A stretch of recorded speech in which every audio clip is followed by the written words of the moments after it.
Thanks for letting me tell those stories, but I want to talk to you.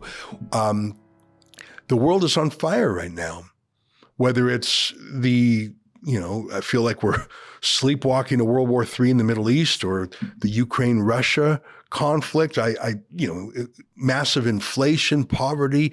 The world is dangerous now.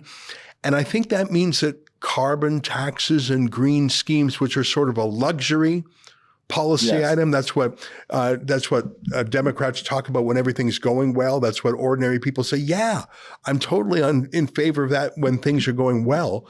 When the world is not going well, I think it's one of the first policy items to be taken off the front burner. Why don't you give me your thoughts on that? How is the state of carbon taxes and green schemes in 2023 as opposed to 2 years ago?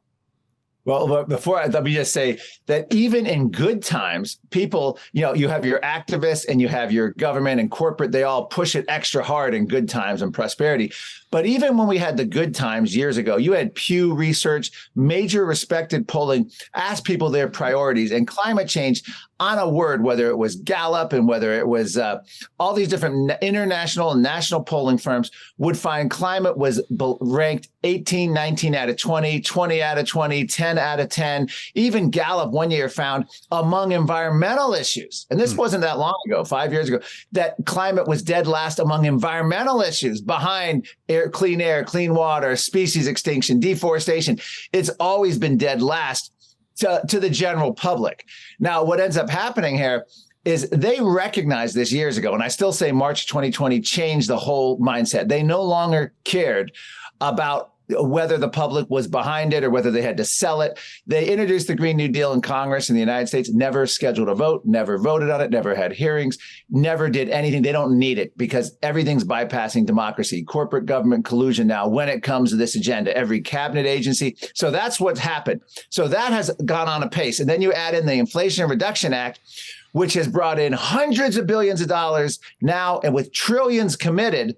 And it's particularly insidious because decades into the future, Ezra, regardless of how green energy is doing, they're going to keep funding it and mandating it as part of this law. Now, obviously, that can be repealed. But you asked me the state of green energy right now. It is in complete collapse around the world, starting with the COVID lockdowns, which impacted supply chain, economics. Then you had the Russia-Ukraine war, which had a lot of negative effects, obviously, on supply chain. You had the pipeline blow up, the Russian Nord Stream pipeline, which even affected more. So you had Russia now aligning with China, all these geopolitical shifts. Then you have the terrorist attack in Israel, which then turns, the public's attention, rightly so, to more pressing issues. So right now, it's almost a gift, I would say. This is a bizarre thing. Because green energy is collapsing, no one's really noticing. And when I say green energy is collapsing, I mean there's at least a dozen major offshore wind projects on the U.S. East Coast belly up. This is despite massive subsidies, massive tax credits, massive bans of their competition, i.e. fossil fuels. They can't make it work. They can't even get a profit. Then you have the electric car collapse, both in Europe and the United States. Remember, they're banning gas-powered cars. Never a vote of Congress, no vote of anyone anywhere. I mean, even California, the heart, this epicenter of this, California legislature never voted. This was all done by executive order, unelected bureaucrats, corporate government collusion. You have banks saying they won't give out car loans. You have the World Bank saying they're going to defund electric cars.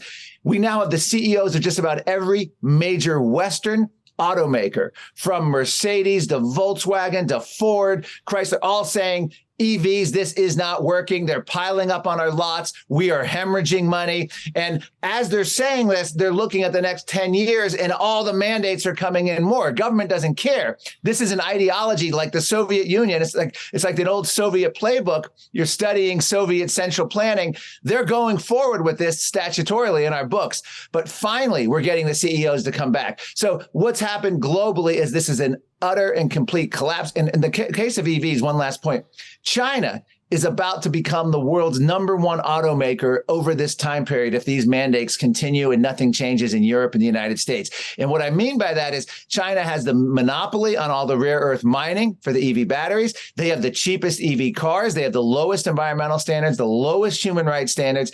And even EU is now considering tariffs to prevent the Chinese invasion of electric cars. The U.S. automakers see it. The big recent labor strike in the U.S., the UAW, United Auto Workers, was a big part of this. So it is an utter and complete collapse across the board. No one's really paying much attention. I was on Fox News last week. The only major story that we got out on the mainstream cable corporate news anywhere. And this is what's happening as they head into this COP28 in Dubai. And it's going to be, I'm not expecting much out of this, except they're going to be trying to cover up and put a happy face on what is only the miserable collapse of this entire agenda. And when I say collapse, I don't mean like, in 6 months it'll recover. It's not workable. We knew that for years. And I can explain the history of that if you'd like. Yeah. Hey, I got to tell you, I'm going on a cruise with a whole bunch of rebels. We're sailing out of Fort Lauderdale on March 23rd. 2024. That's not so far away, less than 6 months away. A gorgeous trip around the Caribbean. Holland America Line. Boy, is that luxurious. And we're going to bring some of our favorite rebel talent. Sheila Gunn Reid, David Menzies, and can you believe it? We're actually bringing Tamara Leach with us, and you are invited. That's rebelnewscruise.com.